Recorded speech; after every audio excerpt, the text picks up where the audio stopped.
रजा घेतो. जय हिंद, जय महाराष्ट्र. धन्यवाद राजनजी.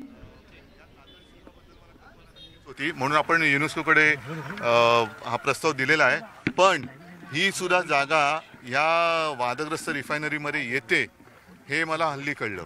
आणि माझ्यापेक्षा रिजबूड साहेब आहेत, हे अभ्यासक आहेत. हे एक शिल्प आपण बघतोय, या अशा सड्यावरती पठारावरती अनेक अशी कातळी शिल्प आहेत जी साधारणतः प्रागैतिहासिक काळामधली असावी किंवा अश्मयुगीन काळातली असावी. तर आपण जरा माहिती थोडक्यात सांगा आणि कसा आपल्याकडे असा पुरातन खजिना आहे त्याची माहिती द्या की ज्याचा पूर्णपणे याची विल्हेवाट लागू शकेल.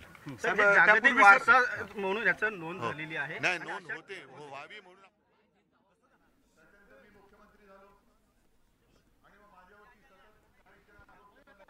आपल्या समोर आपल्या सगळ्यांना संबोधन करा.